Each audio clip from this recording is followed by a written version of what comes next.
Welcome to the Ask Brien podcast radio show, where you'll hear from some of the most successful founders and CEOs of businesses and startups, sharing their best advice for success and even some stories on how their mistakes actually make them even more successful. Now, here are your hosts, Brien and Traci.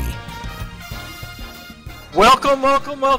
You're listening to the Ask Brien radio show on KHS 1220 and 98.1 FM here in Los Angeles. So every week we have a show on Thursday, 1 to 2 p.m. PCST, Pacific Standard Time, for those people who don't know. Now, Ask Brien, everybody asks, why is it Brien? Who's this guy Brien? I never heard of Brien. Isn't your name Peter? Why do you call the show Ask Brien?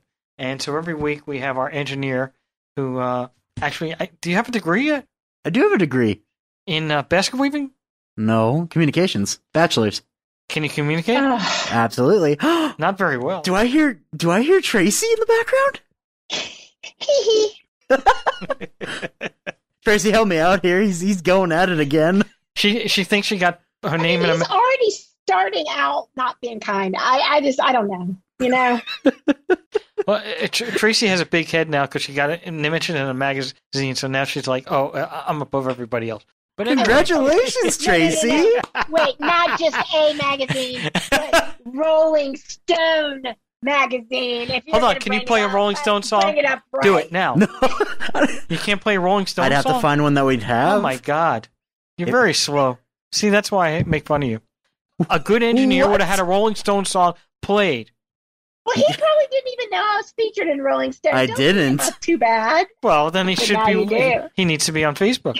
Well, after the break, I want you to start off with instead of having Rocky, I want you to do a Rolling Stone song.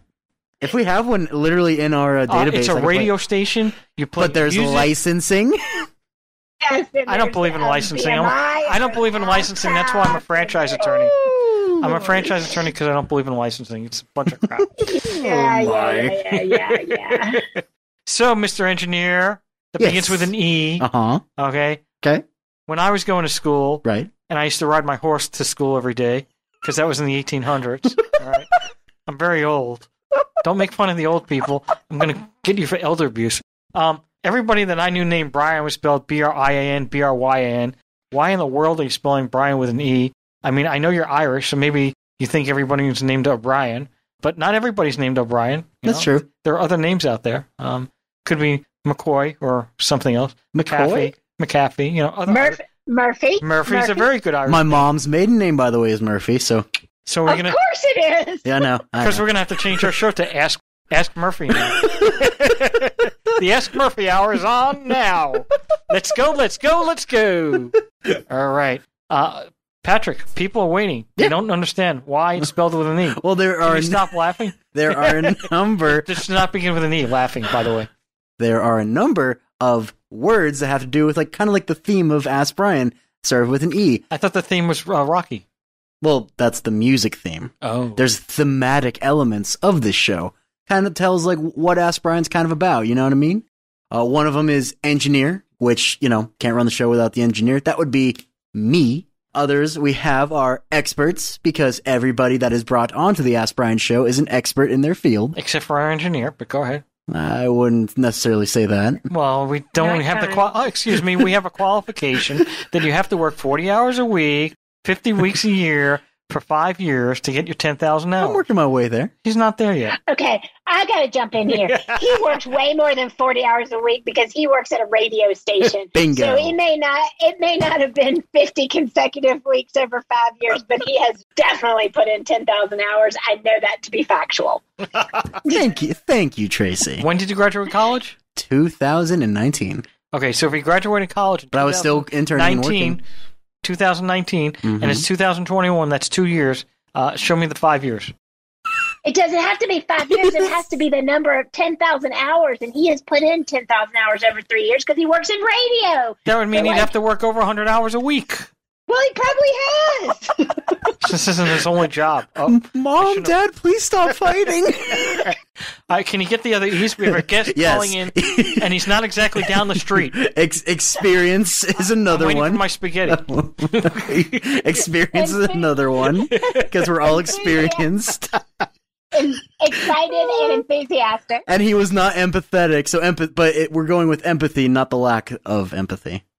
So like laughing. So now we're going to be the L show. Laughing, lack of empathy, loser. Why did you look at me when you said that last one? I felt that. This is radio. You can't see what I said. That's hurtful. That is hurtful.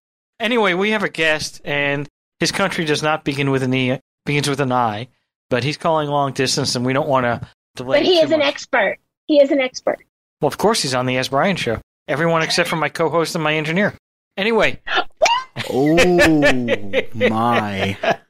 We have that recorded. So We do have that recorded. All right. Without any further ado, how do you spell ado? ADIEU. All right. Here's a fish. Okay. He caught another fish. Anyway, live from Italy, we have our great guest, and we're happy to have you on our show. Are you there? Yes, I'm here. We didn't scare you away? No, that's absolutely fine. So, almost dead. Whoa. So the first question we have for you is, what is the name of your company and what is your background? So, my name is Kirill. I'm running a startup, a company which is called EVtrip, EV, which means electrical vehicles, and we work in the field of electrical vehicles. My background, first of all, I was born in Russia, far away from Moscow, approximately 4,000 kilometers on the east, on Lake Baikal. I graduated in St. Petersburg from the university over there. I used to work many years in both St. Petersburg and Moscow in a startup environment. I've exited from Unicorn in Russia, one of the few in Europe and especially in Russia. And 4 years ago, I moved to Italy. I have made few small stops in Germany and Ireland. So Brien is kind of close in that sense. And then with my wife, we have settled in Italy, the city which is called Turin on the northwest of Italy. And since that time, I'm building my company. I'm building the great product which we have invented. And this is how I arrived at your show. So my first question is, you mentioned a unicorn.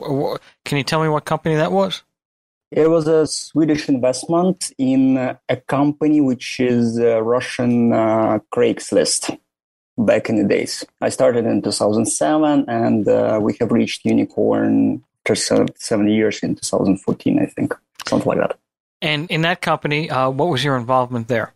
My basic education is financial experience. So I was a financial guy there, CFO, at the end of my career there. And after that, I have completely turned around my life. And now I'm building electrical vehicle chargers. I'm a technology geek and run our company with my partners to the bright future.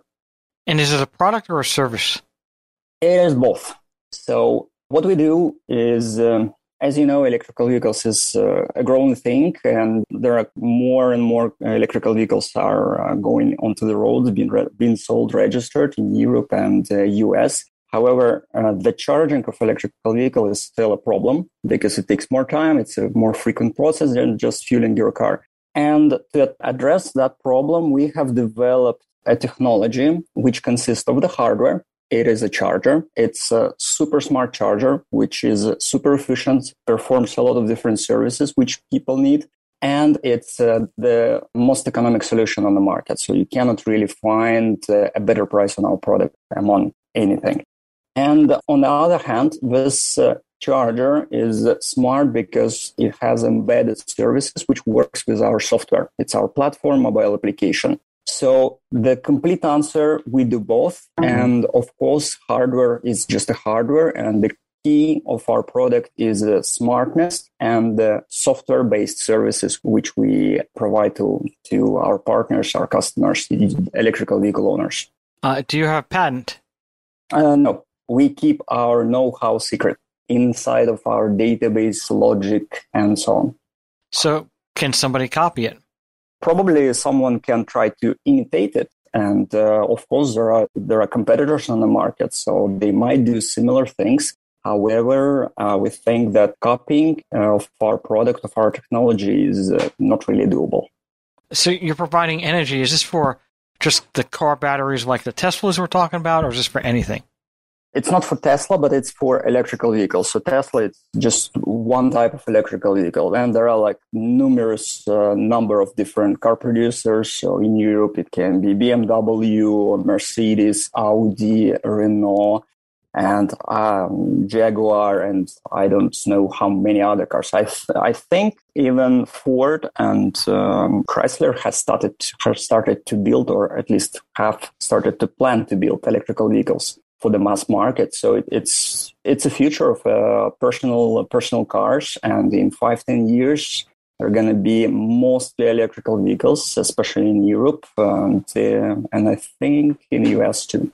My understanding is by the year 2034, GM will only be making electric cars. So there is a huge market there. Now, you said not Tesla, but all these other companies. So is there like a standard in the industry that the car batteries have a certain standard, and that you can apply for that standard, and Tesla's not part of that standard, or what exactly is it that allows? So Tesla has their own standards, their own charging protocols, if I think their connectors. However, on the market there are standards. So, for example, like AC charging type 1 in US is very well spread. The type 2 charging in Europe. So there are standardized protocols, and there are standardized plugs and inlets to connect electrical vehicle, the car, to energy source, and there are protocols which describes how communication happens between charger and electrical vehicle and how charging is performed. So it's very, very, very standardized thing, and basically this allows anyone to produce chargers, anyone to produce cars, and any other users to use any kind of equipment to charge major part of the cars. So what I've heard, and this is what I've heard, the problem with most of the cars in this situation are the battery life. So does your product enhance the battery life, or just makes it easier to charge? The battery life, it's something which belongs to a car, and the producer takes care about that. So basically, the AC chargers which we are producing have no impact on the battery life whatsoever. What has impact on the battery life is how the battery management system of the car is actually charging the car. So that's kind of not our business, not our concern. However, what we do, we help users, electrical vehicle users, to charge in a convenient way, in least time possible, by smart energy, by managing energy in a smart way. Charge everywhere they would like to charge, and everywhere they would like to leave their car for a parking to charge during the parking. So our service is about simplicity, convenience, efficiency, both in timing terms and cost terms. So are you selling directly to the consumer typically, or are you selling to like parking garages, or are you selling to dealerships or gas stations, or who's your primary target market? Theoretically speaking, everybody can use our product. Final customer who is an electrical vehicle owner, dealerships, and so on. However, we put our focus and work with parking managers, parking management companies, residential managers, where there is a common parking and there is a need to provide a service to guests, to the people who live in these residential areas. We empower them with very cost-efficient service, which they can provide to their customers in a similar way how you subscribe to, for example, cell phone operator. You sign up the contract, you are given with a SIM card, you put it in your cell phone, and you use a service of telecommunication. The same way works with us.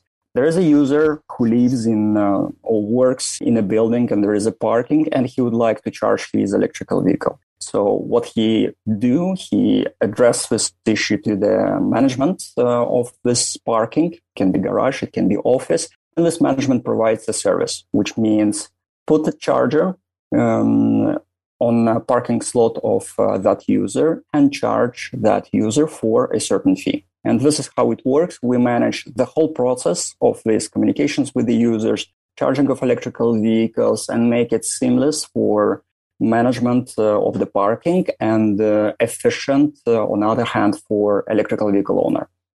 So let's go back over the product and service part here. So you're selling the product that allows you to charge. What is the software doing? And how is that connected to the car? So the software also consists in two parts. One part of the software communicates with the car. And the AC charging, which our equipment provides, has its own protocol to communicate with the car. And basically the communication is a one-way exercise. Charger tells to the car at which power car can draw energy from the energy network, from the electrical network. It's pretty simple. However, there is another part of the service, which is, for example, mobile application for the user. So user arrives, select the charger, and initiates the charging. So this is done through mobile application. There is a backend platform which provides energy metering, which calculates the price of the energy consumed, which bills the customer, which do everything between the end user and the charger, and between the charger and the charger owner, sort of speaking. So that part is basically mobile application plus backend platform to manage the chargers. And how often is the software updated? We do that regularly on a weekly or on a daily basis. We improve our performance. We improve performance of the chargers. We improve performance of the mobile application. We improve performance of the desktop platform. So backend system. So it's not really, there is no schedule for that. But once we see that we need to do something, we do that and release new version. It's very live organism. It's a very live product. Who's your largest competitor? Our largest competitor is inability to make a decision.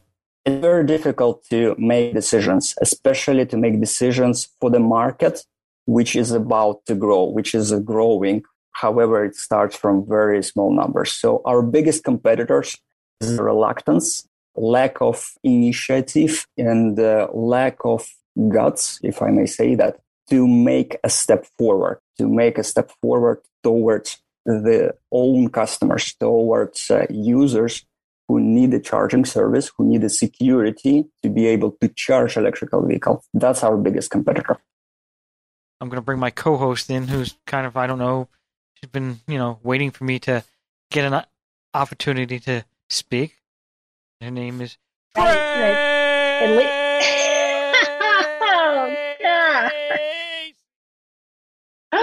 You have a long name. You have a long name. Yeah, today I do. That's for sure. I got you covered on that one, Traci. One too. I know. Thank you so much. I really see. I got your back. You got my back. Okay, so I am excited to talk about a couple of different things during this segment, and one of them is talking about your team. So I really enjoyed everything that you were saying about your product and how efficient it is and all the great things that it does. But behind every great product is a great team. So can you talk to us a little bit about who is on your team and how you built it? Certainly. The team is what actually drives almost anything. I would say anything.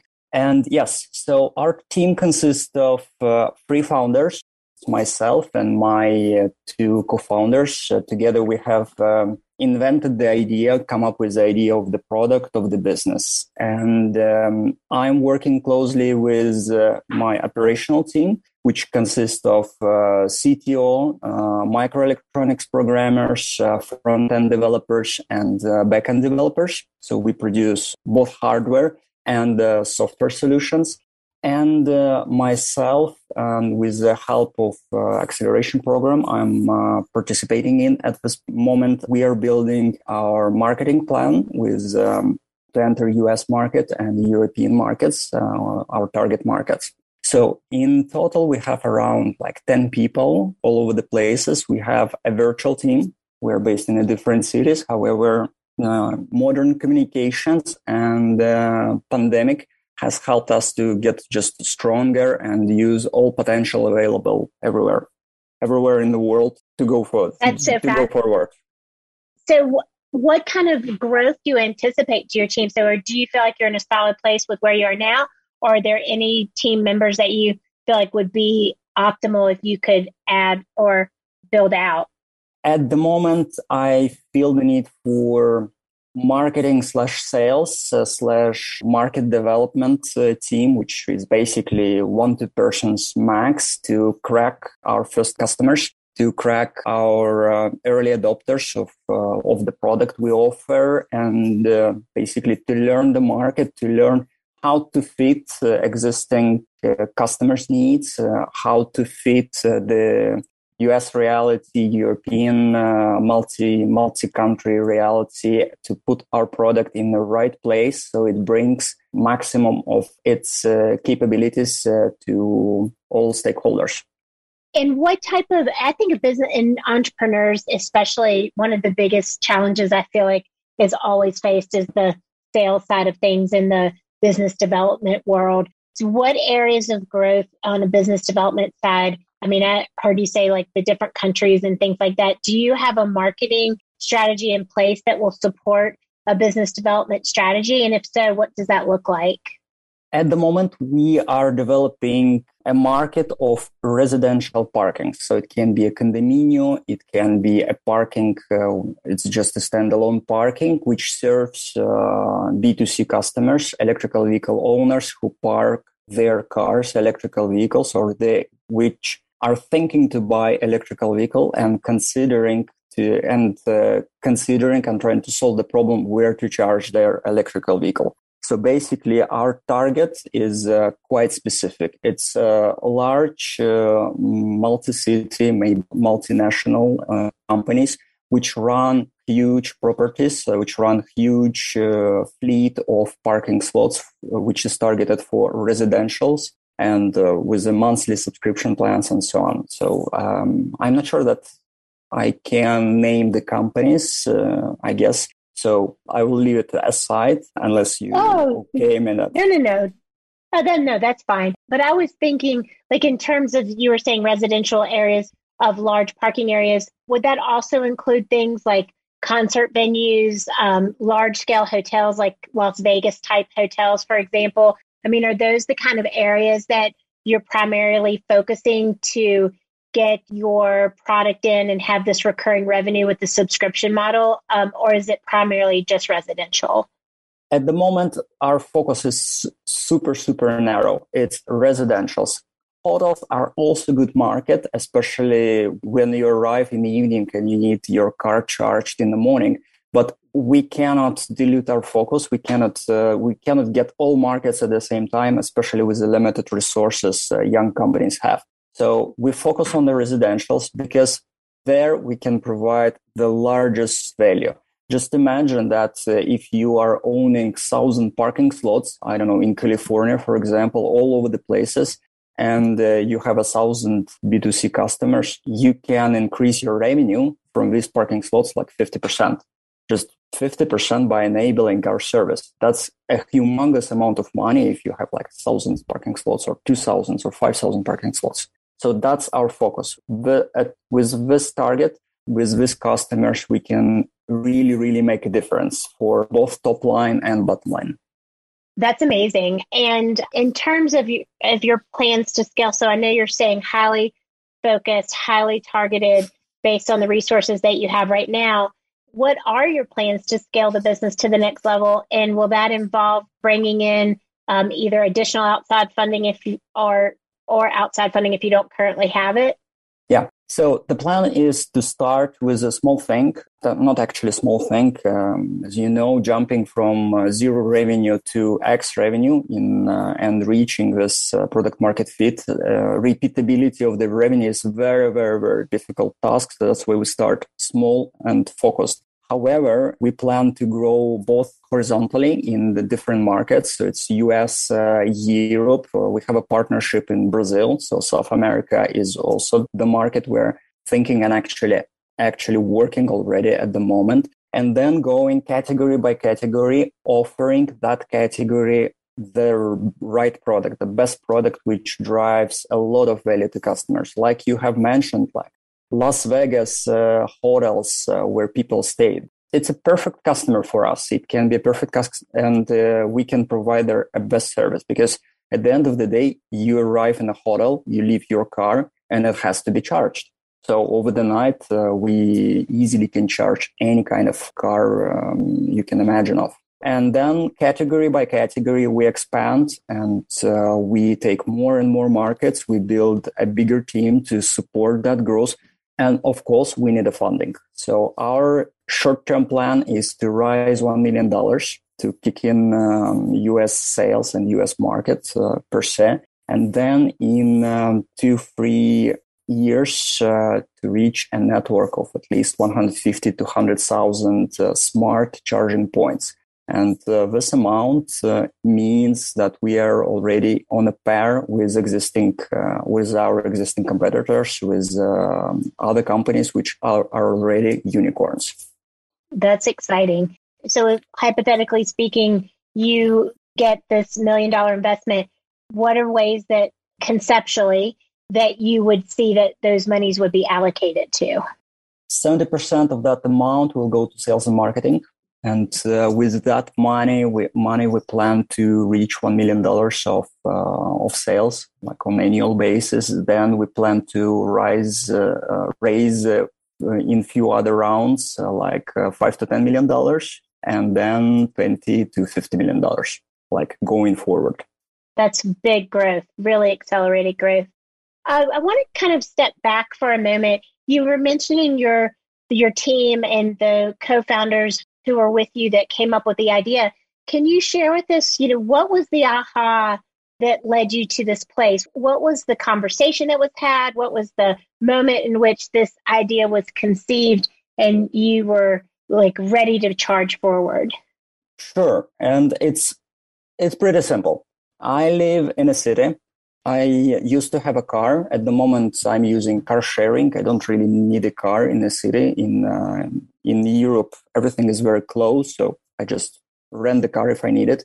And we were sitting together. We were drinking some glasses of wine, in discussing what we can do, what are the potential, what are the possibilities, and we just realized all of us were thinking about electrical vehicles, but none of us was able to buy it.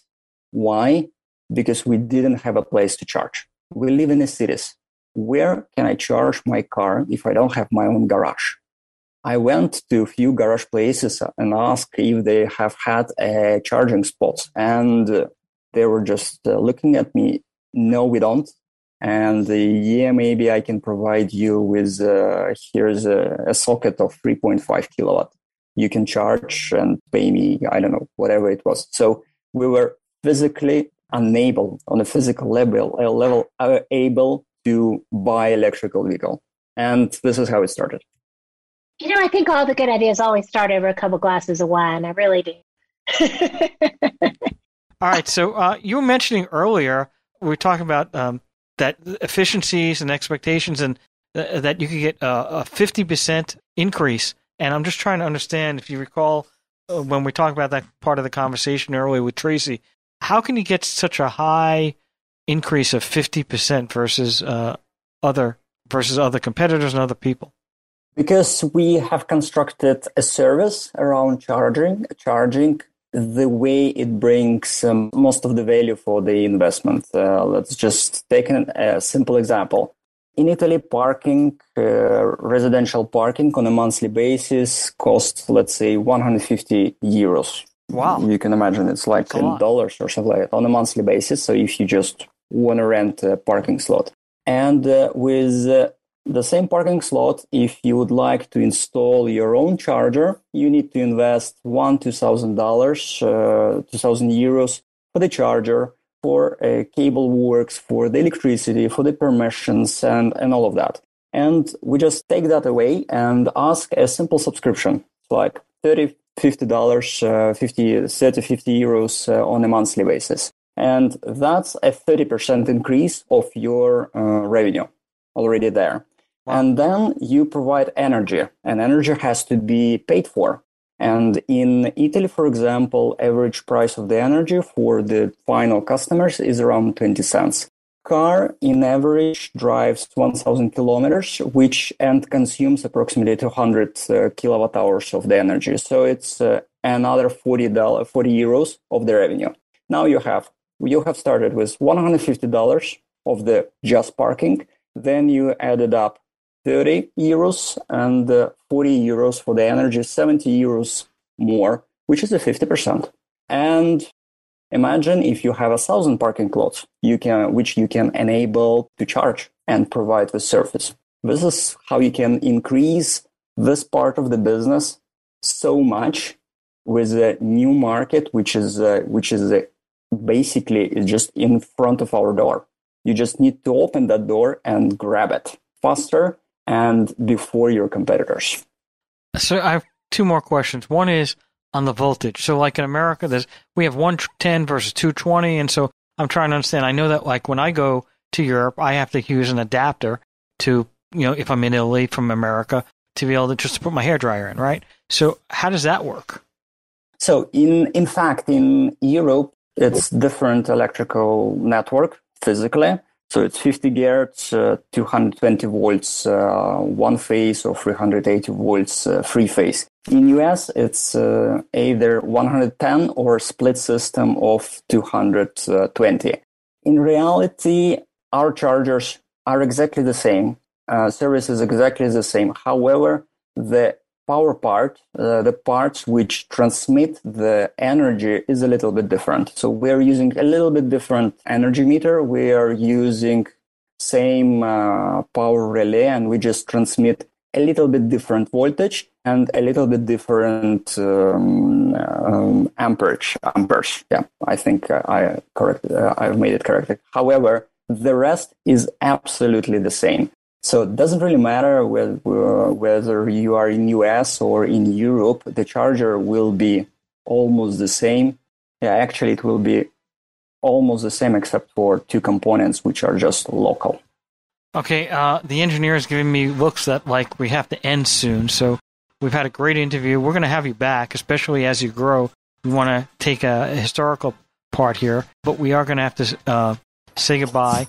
I know the engineer's already crying. So is his assistant. They just can't stop it. They're amazed that it's over. But Kirill, you've been an awesome guest. I know we have a little antics here and there, but we try to make the show interesting. I hope you enjoyed it. Traci, thank you very much. Have a great week. Thank you for tuning in to the Ask Brien radio show. You can listen to us every Thursday on KTHS AM 1220 and FM 98.1 or via Facebook Live or anytime wherever you listen to your podcasts. Visit AskBrien.com to join the conversation and ask us your business questions, and we'll answer them on our next episode. That's AskBrien.com.